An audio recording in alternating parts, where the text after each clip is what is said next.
예, 오늘은 관찰에서 생겨나는 통찰력, 관찰에서 생겨나는 통찰력이라는 제목으로 하나님 말씀 증거하도록 하겠습니다. 배움이 중요합니다. 배움을 통해서 성장도 하고 열매도 맺습니다. 근데 우리는 배운다 그러면은 학교 교육을 생각을 합니다. 지식 중심의 교육을 생각합니다. 물론 그렇게도 배우죠.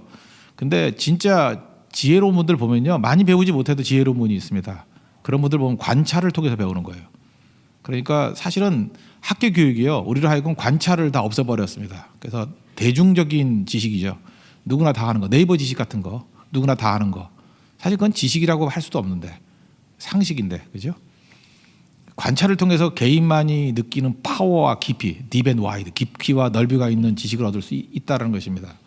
그래서 관찰을 배워야 돼요. 관찰할 줄 아는 자가 리더고, 관찰할 줄 아는 자가 깊이가 있는 사람이라는 것입니다.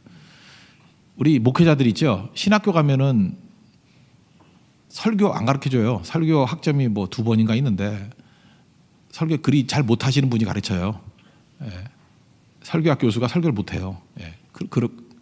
이 말하고 또 욕먹을지도 모르겠는데 되게 그래요. 되게 그렇다고요. 예. 그분들 설교 잘하면 교수 안 하고 목회해요. 그래요. 그리고 실제로 진짜 중요한 거 기도회 이런 거죠. 기도회 가르치는 거 없어요. 과목 자체가 없어요. 찬송인도 과목 자체가 없어요. 팀 모임 인도하는 거 그런 거 없어요. 어떻게 배우죠? 탁월한 사역자들은요, 관찰을 통해서 배우는 거예요. 그래서 좋은 교회에서 섬길 필요성이 있는 거라고요. 설교도 보고 배우는 거예요. 관찰하고 배우는 거고, 기도회, 뭐 부흥의 과정들, 성장의 과정들, 관찰을 통해서 나오는 거라고요. 관찰 없으면 배움도 없다라고 말할 수 있다라는 것입니다. 오늘 이 관찰의 중요성이에요. 쇼펜하우어가 관찰의 중요성에 대해서 얘기를 했거든요. 관찰에서 생겨나는 통찰력이 있다. 쇼펜하우어 얘기인데, 저도 이제 개를 기르는데 애완동물 기르는 사람이 위로와 기쁨을 많이 얻지 않습니까? 왜 그래요? 특별히 개로 얘기합시다. 개는 현실 세계에서만 만족을 합니다. 개에서 배울 거 그거예요. 그래서 특유의 현실에 완전히 매몰돼 있어요. 걔는 과거도 없고 미래도 없어요. 오로지 현실이에요. 그죠? 현실. 그래서 귀여운 겁니다. 현실에 뭐 과거 생각 안 하고 현실이 좋으면은 막 웃는 거예요. 즐거워하고. 우리는 가슴 아프죠. 주인이 그 잡아먹으려고 이렇게 뭐 때렸다고 말하기도 안타까운데, 그리고 뭐 불로 이렇게 태워서 그을린 애가 도망을 쳤어요. 그러면 저거 믿을 주인 아니구나 이렇게 생각해야 되는데 또 주인한테 와가지고 꼬리치면서 온대요. 걔는 왜 그럴까요? 완전한 현실에 매몰된 존재예요. 그러니까 귀엽고 눈물 나는 거죠. 이야, 저렇게 박대했던 걸 다 잊어버리고 지금 좋다고 저러고 있구나. 그게 쇼펜하우어가 발견한 개의 특징이에요. 인간은 어떻습니까? 현재를 살지 못해요. 현재를 살지 못하는 건 사는 게 아니거든요. 이유가 뭐냐? 우리는 상상과 기대, 이게 좋은 거예요. 미래에 대해서 상상과 기대하고, 또 미래에 대해서 두려움과 초조. 그래서 미래에 대해서 두 개가 다 있어요. 상상과 기대도 있고 두려움과 초조. 그래서 두려움과 초조 때문에 현실을 못 사는 사람이 있어요. 그걸 뭐라 맨날 걱정이야. 그놈의 무슨 왜 걱정인지. 그 믿음이 없는 거거든요. 생각이 타락된 거예요. 그래서 두려움과 초조함. 또 과거에 대해서는 후회와 분노. 과거를 잊지 못하고 상처라 그러고 트라우마라 그러고, 그게 오늘을 살지 못하게 만들잖아요. 생각이 타락한 거거든요. 그래서 쇼펜하우어가 그랬어요. 개 보고 배우라고. 개한테서 있어서는 철저하게 이 현실에 매몰되고 현실을 누리는 법은 개한테서 배워야 된다고. 자연은 그렇게 만들었거든요, 하나님이. 근데 그건 기본이고, 인간에게 이런 상상력과 기대가 주어졌잖아요. 그게 건강해야 좋은 걸 상상하죠. 이 병들면요, 나쁜 걸 상상해요. 최악을 상상하고. 그 마귀가 주는 마음인데 그 병든 거거든요. 그럴 때는 미래를 상상 안 하는 훈련을 하는 게 좋아요. 왜냐하면 네 머리 썩은 머리니까 미래 상상하지 마라. 개하고 놀기나 해라. 그래서 미래 생각 안 하고 맨날 과거 걱정하고 과거 후회하고 분노하는 사람이 있죠. 과거 잊게 만드는 게 중요해요. 과거 생각하지 마. 개와 함께 놀면서 현재나 풍성해. 그래서 죽으려고 하는 사람이 네팔 트레킹 갔다가 다 살아오잖아요. 네팔 가면 개같이 되거든요. 앞에 끌려가가지고 일주일 내내 걸어가면 과거도 잊어버리고 미래도 생각이 없고 오로지 현실. 그래서 현실을 사는 법을 일주일 배우는 거예요.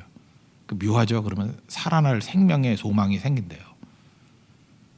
인간은 그래서 짐승 수준으로 다시 내려가야 됩니다. 현실을 누릴 줄 아는 거. 이게 기초예요. 지금 잘 사는 거.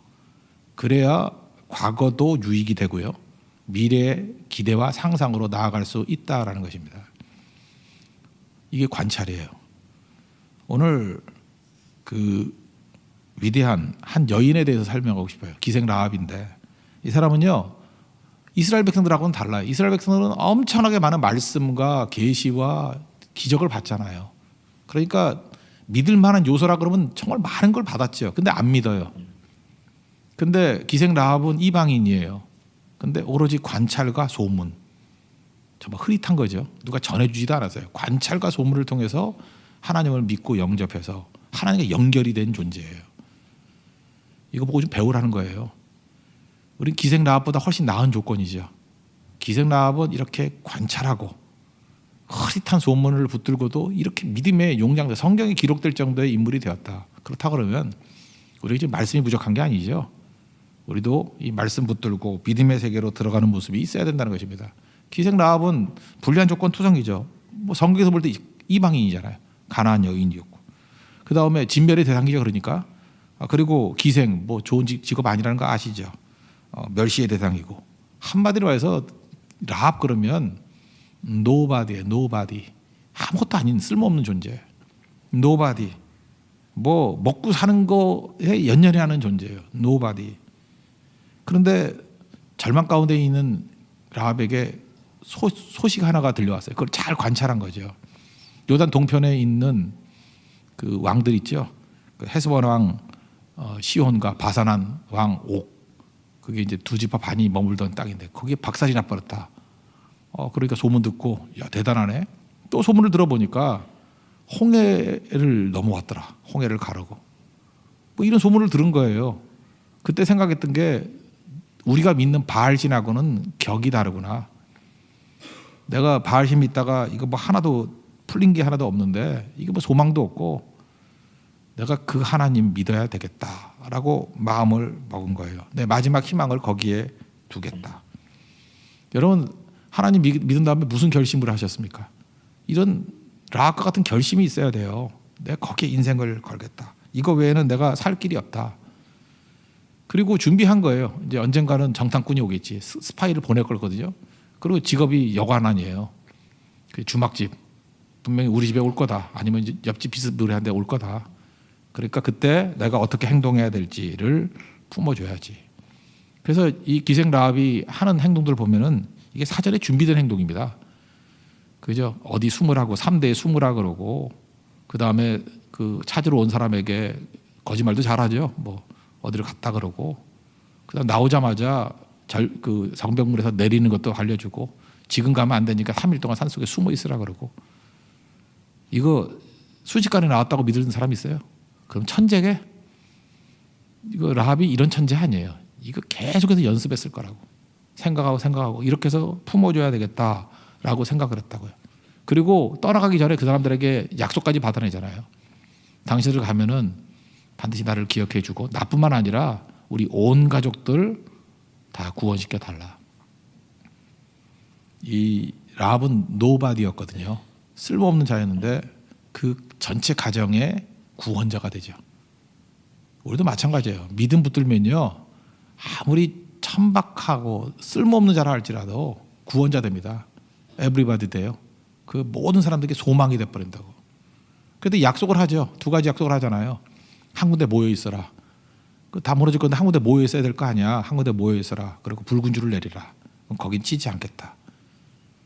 하나님께서 성벽이 다 무너질 때 거기만 무너지지 않았다 그러잖아요. 그죠? 거기서 살았어요. 사람들이 다 구원받았습니다. 참 이게 부럽지 않습니까? 이렇게 관찰과 흐릿한 소문 가지고도 이런 믿음의 역사가 나타나니. 그래 여러분들이 하나님 말씀을 듣고 한 구절 붙들고 믿음으로 투신해 버리면요, 여러분 역사의 인물이 된다니까요. 말씀이 얼마나 내 속에서 이게 믿어지는가, 행동으로 옮겨지는가에 따라서 우리의 내용들이 다 달라지게 된다는 것입니다. 이게 대비적인 게 뭐냐면 이스라엘 백성들이죠. 38년 전인데 이게 2년밖에 안 걸렸어요. 이게 요단 동편까지 오는데 2년밖에 안 걸렸다고요. 2년 만에 왔다가 38년 동안 가데스 바네아라고요. 그 요단강 건너편 거기서 죽치고 있었던 거예요. 38년 동안. 근데 막 넘어가려고 그러다가 12 정탐꾼 보내잖아요. 근데 그 10명의 정탐꾼이 한다는 소리가 뭐예요? 그래 가봤더니 민수기 13장 14장 이야기예요. 진짜 적각불이 흐르는 땅이더라. 하나님 말씀 맞다.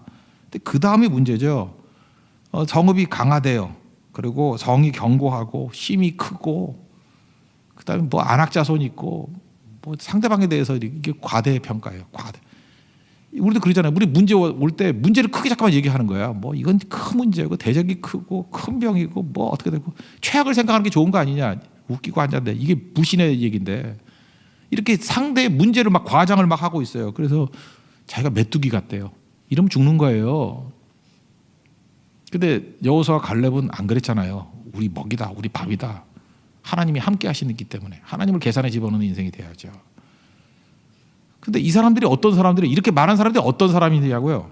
이게 말이 되는 얘기예요. 딴 사람들이 다 이런 얘기를 해도 이 사람들이 이런 얘기하면 안 되죠. 왜 그래요? 홍해가 갈라지는 걸 경험했잖아요. 먼저 그 전에 애굽에서 10가지 재앙, 장자가 다 죽는 우리 다다음 주가 부활주일인데 부활주일이 6월절이잖아요. 6월절. 6월절에 어린 양의 피 바른 집만 패스오버 넘어갔잖아요. 그런 경험을 했던 민족인데 그리고 홍해가 갈라지고 불기둥과 구름기둥으로 인도해 주시고 보호해 주시고 만나와 메추라기 만나가 뭐야 이름이 이게 뭐고 그거 아니에요. 이게 뭐, 히브리 말로 이게 뭐야 그랬대 이게 와스티스 그게 만나 그거 우리 한국말하고도 비슷하잖아. 이거 만나 이게 뭐야 우리도 만나 그러잖아. 만나 틀리나 아닌가요? 나 그렇게 배웠는데 의미가 똑같은 거라고. 만나가 이름도 아니야. 이게 뭐냐 이게 무엇이냐 이게 뭐야 와스티스 그게 만나야 만나. 그거로 40년을 먹이시고 이 정도면은 뭘 더 말해요. 반석을 터뜨리니까 물이 나오고 이걸 다 경험한 백성들이거든요. 그럼 그 하나님을 계산에 집어넣어야죠. 하나님을 계산에 집어넣고 아니 그 여리고성 그거 하나 못 무너뜨려요. 그거를. 근데 불신을 가지고 뭐라 그래요?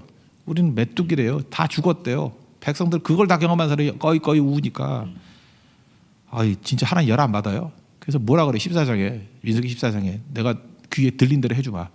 죽겠다고 죽여버릴게. 그 모세가 그러면 안 됩니다. 뭐 해가지고 애걸복걸 해가지고 하나님께서 차선책을 준 게 뭐예요? 그따위 소리 한 놈 다 죽여버리고 대신 그 동안에 광야에서 애나 나라 가데스 바네아에서 그래서 걔네들은 전부 다 주민등록 등본에 다 가데스 바네아의 출생지가 맞죠? 광야에서 태어난 애들이 전부 다 38년 동안. 그래서 나이 많아봐야 40살 아니에요. 38살. 물론 한국 나이라고 40살이겠네. 2살 더 하니까 그죠? 거기서 다 태어났어요. 그리고 애 낳고 다 죽었어요. 싹 다 죽었어요. 딱 2사람 빼놓고 여호수아 갈렙 빼놓고. 그러니까 이 사람들은 이제 이런 소리 하면 안 될 사람들 아니에요. 근데 이런 소리 하니까 하나님이 이게 분노하는 거죠. 그러니까 얼마나 달라요. 라합과 그 10명의 그 족장들이라 그랬어요. 그 지파의 수령들. 그걸 보고도 이따위 소리 하니 우리 누굴 닮았어요 지금? 이거 똑같아요. 초신자예요. 와가지고 뭐 소문 듣고 왔대요. 그리고 좀 관찰해봤더니 뭐가 생명이 있어 보인대요. 우리가 그런 소리 하면 막 그렇게 간증하면 막 까르르 웃지요. 아이고 초짜 맞네. 성경도 모르네. 교회 말투도 못 배웠네. 근데 우리 교회도 그런 초신자들이요. 하나님 말씀을 듣는 그 순간에 그냥 죽어라 믿어요. 죽어라 믿고 죽어라 실천하고. 그 라합의 채취가 느껴져. 라합이네.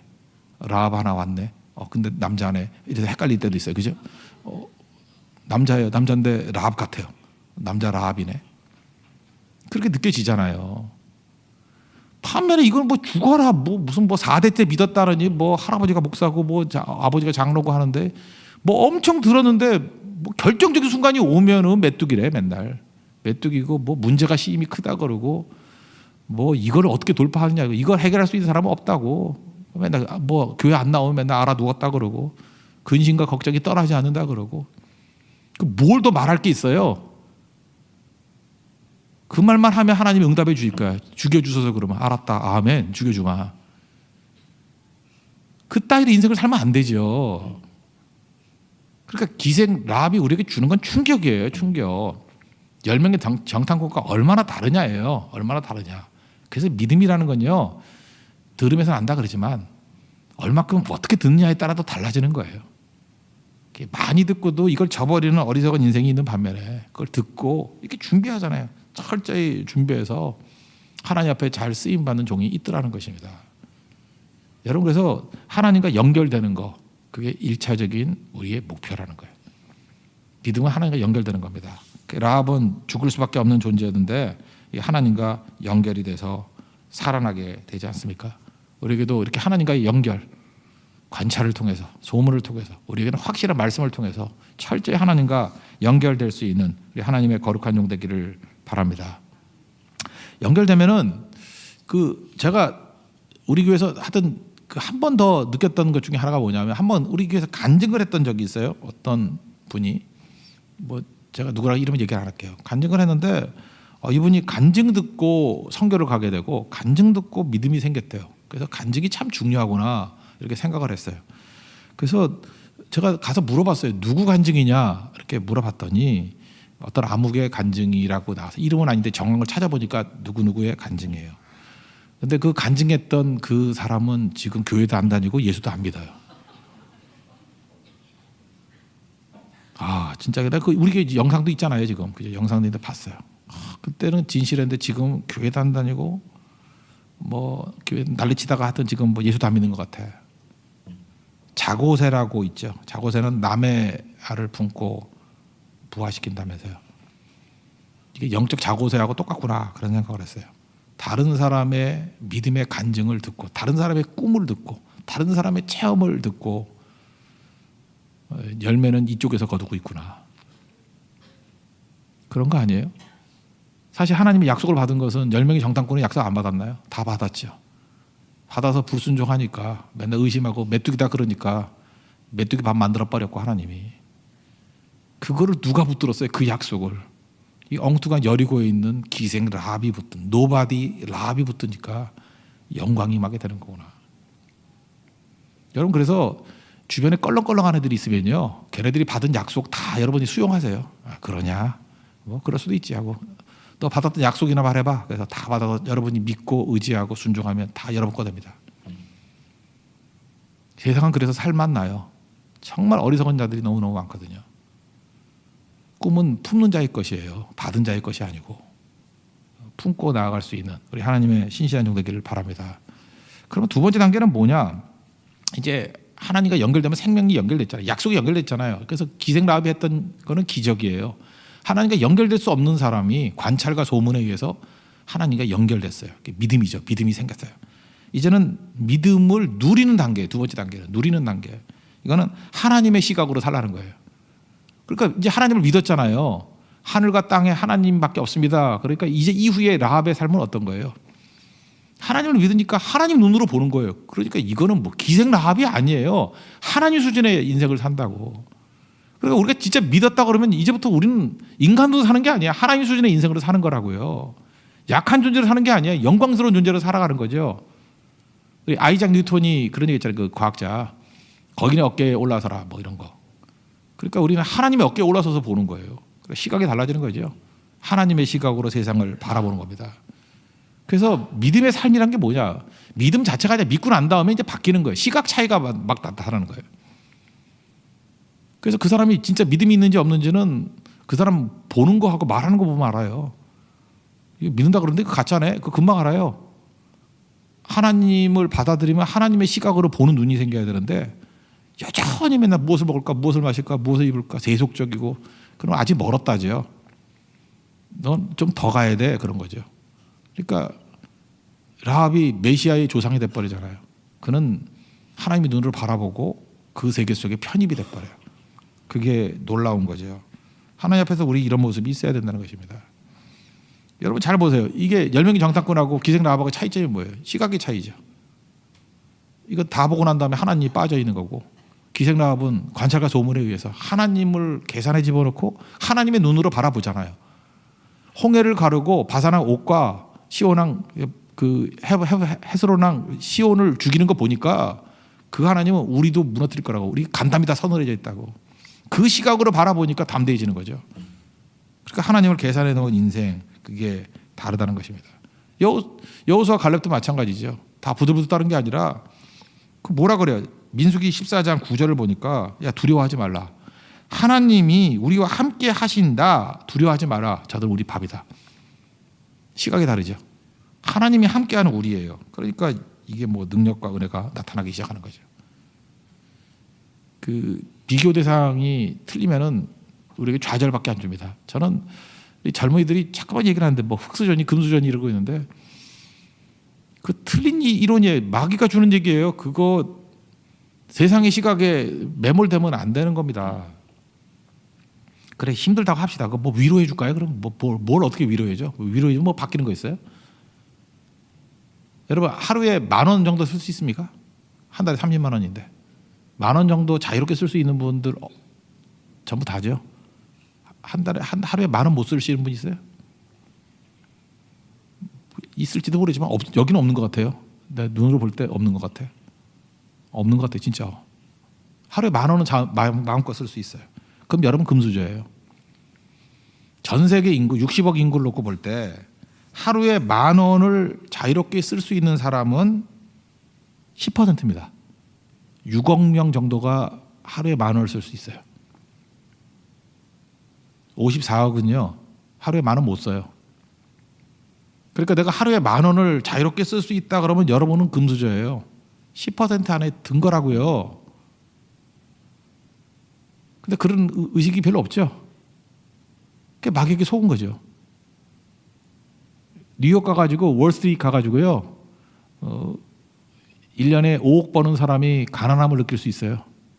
자기 친구는 50억 벌거든. 그래서 자살해요. 우리나라 어떤 재벌도 뭐 떨어져서 죽은 사람이 있어요. 죽고 난 다음에 그 사람이 재산이 얼마냐 했더니 1조 4천억이래. 근데 가난하다고 망했다고 죽었어. 마귀가 우리를 그렇게 만드는 거예요. 이게 다 상대적인 거거든요. 하나님께서 그렇게 많은 능력과 은혜를 주셨는데 자기가 메뚜기를 보이는 거예요. 그거 어떡할 거야 그거. 그 메뚜기로 보이는 그 눈알이 문제지 그게 환경이 문제예요. 하나님께서 우리와 함께 해주시면 뭐든 할 수 있는데 그게 안 보이는 거예요. 그러니까 메뚜기로 보이는 거야. 그러니까 메뚜기로 보이니까 메뚜기같이 뛰겠지.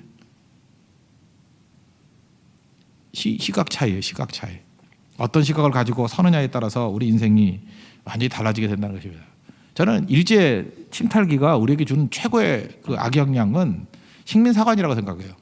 우리 정신 다 썩어지게 만들어서 우리 아버지 세대들 맨날 그랬어요. 우리 엽전이라고. 스스로를 비하하는 얘기 자꾸만 했어요. 우린 엽전이고 뭐 우리는 뭐라 그러더라 모래 같고 일본 애들은 진흙이고 그 일본 애들이 만든 얘기인데 그걸 왜 따라해? 그 진흙이라서 이렇게 뭉치면 잘 뭉치고 우리는 흩어지고 그런데 그 진흙은 뒀다 뭐해? 그 모래가 더 무섭지. 눈에다 뿌려봐. 그거. 아무도 못 보게. 진흙 바람으로 좀 모래 바람으로 있잖아. 바람하면 이렇게 봐. 그냥.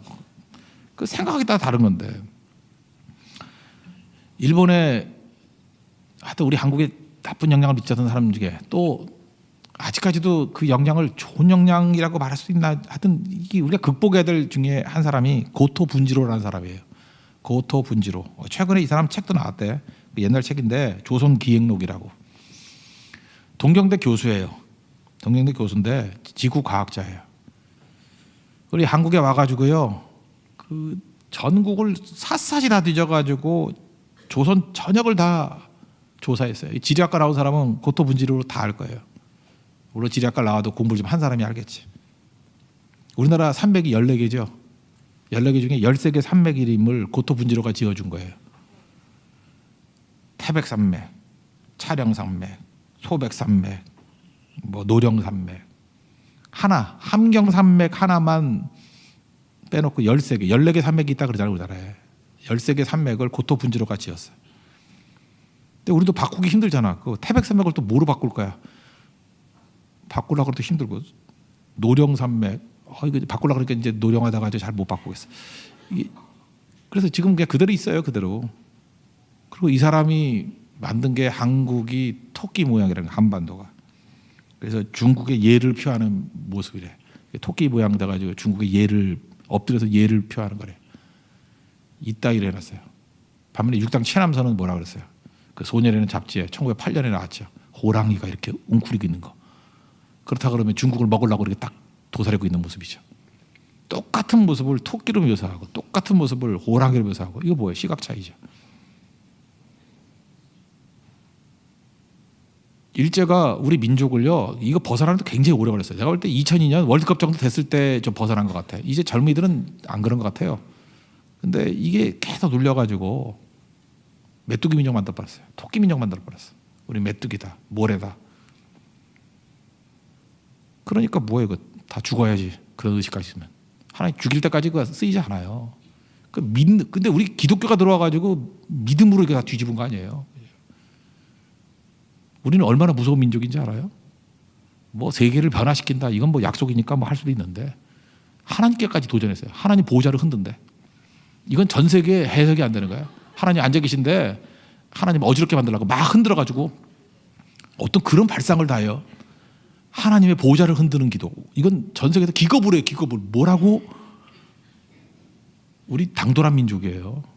하나님 앞에 가가지고 보호자를 흔들어가지고 하나님 어지럽게 만들어서라도 답을 얻어내겠다라는 민족이에요. 그러다가 죽어요. 그렇지만 그 태도가 얼마나 적극적인 태도예요. 하나님 앞에 모든 걸 걸겠다라는 태도 아닙니까? 그래서 일어서는 거죠. 시각 차이예요. 여러분 우리가 똑같이 식민 체험을 했던 거, 그러니까 이 포로 체험을 했던 게 이스라엘 백성들 아닙니까? 예레미야 29장을 한번 읽어보세요. 거기 보면 앞부분에 29장이 꽤 긴데 소망의 장이에요. 포로로 끌려간다고요. 이제 끌려갈 거라고. 끌려갈 건데 거기서 포로 생활하라 이 얘기가 아니에요. 포로 지침이 이렇습니다. 세 가지 지침을 줘요. 첫째, 정착해서 번성하래요. 너 포로나 의식 갖지 말고 정착해서 번성하라. 29장 5절. 너희는 집을 짓고 거기서 텃밭을 만들고 열매를 먹어라. 아내를 맞이해서 자녀를 낳고 또 딸이 남편을 맞아 또 자녀를 낳고 너희가 거기서 번성하여 줄어들지 않게 하라. 첫 번째 번성하래요. 바벨론에 포로로 끌려가면은 애 많이나 번성해야 돼. 그죠? 위축돼 가지고 뭐 나중 이러지 말고 그냥 번성해야 돼. 여러분 어디 가든 번성해야 돼요. 뭐 애 뭐 들락대 하지 말고 아주 무지하게 막 낳아야 돼요. 막 낳고. 그죠? 이게 번성해야 된다고요. 그리고 두 번째 약속이 뭐냐? 평안을 빌래요. 너희는 사로잡혀 간 그 성읍에 평안을 구하고 바벨론 망해라 망해라 그러면 안 되고 하여튼 우리 믿는 사람들이 가는 곳이 평안을 구해야 돼. 평안을. 그리고 세 번째 여호와께 기도하라.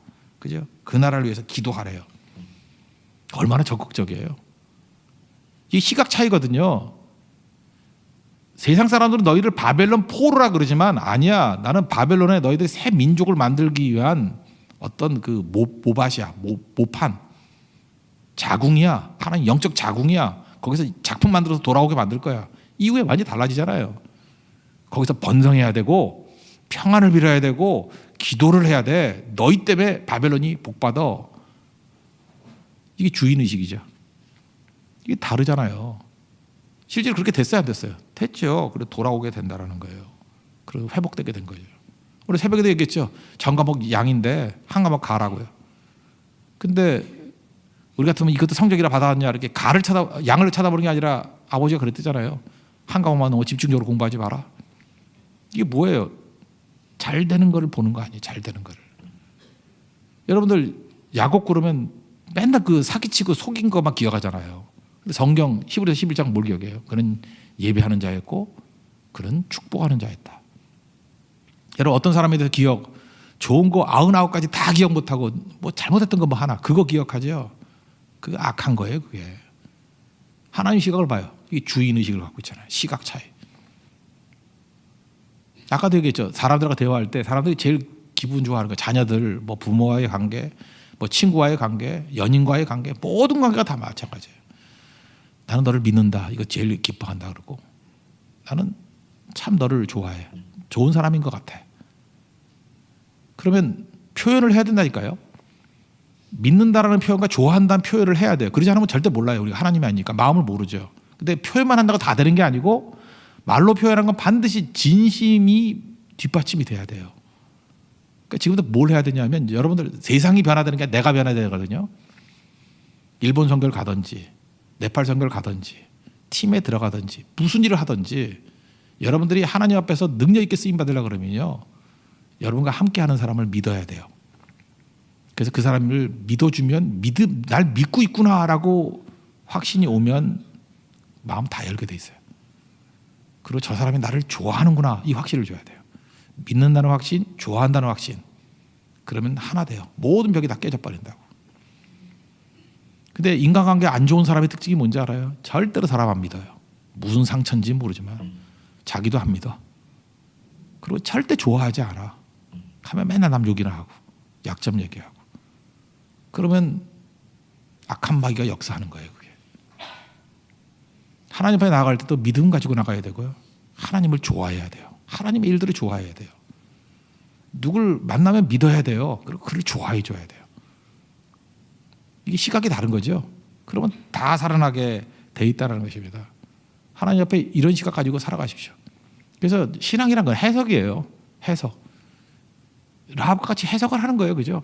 하나님의 시각에서 이제 모든 걸 바라보는 거거든. 이제 그 해석이 그 가족을 살리잖아요. 온 가족을 다 살리고. 하늘과 땅 사이에 하나님밖에 없습니다. 하나님의 눈으로 바라보고 그 인생이 구원받게 돼 메시아의 가문에 들어오게 되잖아요. 이번에 파나소닉 그 창시자 아시죠? 마스지타 고노스케. 이 사람 뭐 마스지타 정경숙 만들어 가지고 뭐라고 얘기해야 되나? 그 일본의 정치가들도 많이 양성하고 그랬어요. 하여튼 인재 양성의 대표적인 사람이에요. 근데 이 사람 초등학교 4학년밖에 못 나왔어요. 그러니까 이 정주영 회장하고 좀 비슷비슷한 느낌도 있어요. 그죠? 많이 못 배운 분인데. 근데 이분은 세 가지 감사, 마스이타 고노스케의 세 가지 감사라고 유명하잖아요. 세 가지 은혜. 뭐 감사로 표현하기도 하고 은혜로 표현하기도 하고. 뭐 감사랑 은혜 똑같은 거죠. 그죠? 가난했어요. 병약했어요. 배우지 못했어요. 최악이죠. 가난했어요. 허약했어요. 가난한데 몸도 약해. 배우지도 못했어. 그러면 이거 흙수저도 아니고 뭔수저예요 이건. 아무것도 아니죠. 이 흙수저 의식을 갖고 있는 많은 분들 생각해보세요. 이 마스다 고노스케만큼 좌절된 상황이 어디 있어. 근데 이 사람은 이걸 갖고 은혜라 그러고 감사라고 얘기를 해요. 첫째, 나는 가난해서 부지런하지 않으면 먹고 살 수 없대요. 그래서 부지런을 배웠대요. 가난이 원수가 아니고요. 가난해서 부지런 배웠대요. 지금도 부모가 다 돼줘가지고 맨날 늘어져 자는 놈들 있죠. 그리고 원망하죠. 뭐 말할 것도 없죠.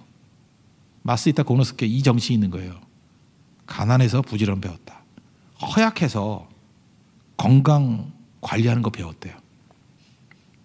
그래서 이 말 한 게 90세인데 90세가 넘어서도 30대처럼 냉수 마찰을 했어요. 여러분 지금 여름에도 뜨거운 물 없으면 샤워 못하는 분들 계시죠. 마스이타 고노스케 이 사람은요 90세에 냉수 마찰했어요. 겨울에. 물론 한국만큼 춥지는 않았던 것 같아요. 그래서 그 다음에 죽었는데 얼어 죽은 게 아니고 그거 계속 했어요. 계속. 그렇게 생각하면 안 돼요. 그죠? 하시다가 때가 돼서 가신 거지. 그걸 냉수 마찰하다가 돌아가셨다 그렇게 생각하면 안 되죠. 세 번째는 초등학교 4학년밖에 못 배웠대요. 그래서 모든 사람을 스승으로 여겨서 항상 배우는 존재가 됐대요. 제가 지금 이 세 가지 말을 한다는 게 중요한 게 아니라 이 마스다 고네스케의 시각이라니까. 시각 차이. 핸디캡이라고 생각했던 모든 것들을 뒤집어서 얘기하잖아요. 그죠? 이게 믿음이에요. 이게 하나님의 시각이고 그렇게 살아가면은 다 뒤집는 거예요. 저는 태어날 때부터 시력이 안 좋았어요. 시력이 안 좋아서 눈이 나빠가지고 뭐 근시고 이랬어요. 초등학교 4학년 때부터 키는 제일 컸거든요. 근데 뭐 이렇게 한 중간쯤 이상 더 갈 수는 없잖아요. 뒤에 있는 애가 안 보이니까. 그래서 뭐 중간쯤 가는데도 그 4학년 때는 보이더니만 5학년 때는 잘 안 보이고 그러더라고. 그러니까 중학교 때 진짜 안 보였어요, 잘. 그러니까 앞에 가면 보이는데 자존심상 앞에 못 가겠어. 이 꺽다리 같은 놈이 앞에 가요. 그래서 맨 뒤로 가가지고 보이는 척. 그래서 그때부터 했던 게 뭐냐면은 그 뭐라 그래요? 그 빨리 받아 쓰는 거 있죠? 속기도 아니에요. 뭐 내가 쓰는. 그래서 글을 잘 못 써요, 제가. 너무 빨리 쓰는 것만 연습해가지고 정자로 쓰는 걸 잘 못하겠어. 써놓고 저만 읽어요. 아무도 못 읽어요. 저만 읽어요. 빨리 쓸 때 굉장히 빨리 쓸 수 있어요. 그렇게 해도 한계가 있잖아요. 그래서 나머지는 친구 거 노트 보고 이제 보완을 하고. 이제 중고등학교 되니까 그것도 잘 안 되더라고. 그래서 그냥 통째로 외워버렸어요. 선생님이 말할 때. 통째로 그 자리에서 외워버리는 거예요. 외워버리고 노트 보고 보완하고. 공부 꽤 잘했어요. 그래서 그때 내가 깨달았던 게 뭐냐면 되게 머리가 좋아진 것 같아. 암기력이 되게 좋아졌어요. 지금은 많이 잊어버렸는데 옛날에 고등학교 3학년 때 그 국사책 같은 거 보면은 제가 암기 과목은 거의 만점이었거든요. 거의 다 만점이에요. 항상. 그냥 그림을 복사하듯이 외워지는 거예요. 참 암기를 잘했거든요. 그 암기 잘하는 능력이 어디냐. 시력이 나빠서 암기력이 좋아졌어요. 왜냐하면 난 안 보이니까 외우는 거 외에는 살 길이 없었거든요. 그냥 듣자마자 외우는 거예요. 듣자마자. 그리고 메모해서 보관하고. 그러니까 저는 눈이 나쁜 거를 한탄해 본 적이 없어요. 이것 때문에 하나님께서 또 이런 능력도 주시네 이랬다고. 이런 능력도 주시네.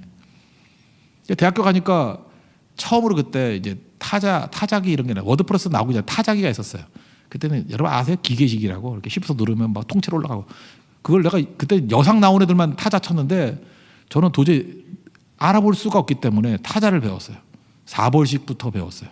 그러다가 2벌식이 나오더라고요. 전기를 돼가지고 쉽어서 누르면 뭐 지금 워드프레스 비스무리하게 나온 게 있었어요. 그래서 타자 무지 잘 쳤어요. 제가 그래서 책도 하루 이틀 만에 썼던 이유가 뭐냐면 눈 감고 쭉 쉬면 그냥 될 정도로 타자가 익숙해져 있으니까. 거의 고등학교 졸업할 때부터 타자를 쳤거든요. 그러니까 굉장히 빨리 치죠. 거의 생각의 속도로 쳐요. 이게 말하고 비슷하게 칠 수 있어요. 믿어도 돼요. 진짜요. 불 꺼놓고도 쳐요. 불 꺼놓고도. 그거 맨날 했으니까. 눈이 나빠서. 제가 여상도 나오지 않았는데 뭐 때문에 타자를 배웠겠어요. 타자 엄청. 워드프레스 되니까 뭐 날아가는 거죠. 저는 노트북이 저한테는 정말 뭐 엄청난 천군만마예요. 이건 뭐 생각의 속도가 거의 같이 쓸 수 있을 정도로 눈이 나빠서 그렇게 된 게 어려서부터 배웠거든요. 그거를 뭐 30년 넘게 했으니 35년 했으니 그 못할 수가 없죠. 그리고 저한테 고도근시라고 막 놀리는 친구들이 있었어요. 성경책 못 읽어요. 노안이 빨리 와가지고 맨날 뭐 전 목사 그러고 이거 올리고 막 아이고. 그래서 제가 오늘 안 갖고 왔는데 일부러 제가 성경 조그맣게 들고 다니는 거 알죠? 기죽이려고. 근데 아무도 쳐다도 안 봐. 내가 손바닥만한 거 들고 다니잖아요. 일부러 기죽이려고. 그랬더니 하나님이 저를 치실 것 같아요. 교만하다고. 그래서 다시 이제 큰 거 들고 다니는데 다 보이거든요. 근데 그 의사가 그러더라고요. 이게 근시가 심할수록 노화는 늦게 온다고. 뭐 오긴 오겠죠. 근데 늦게 온다고. 그러니까 장단점이 다 있는 거예요.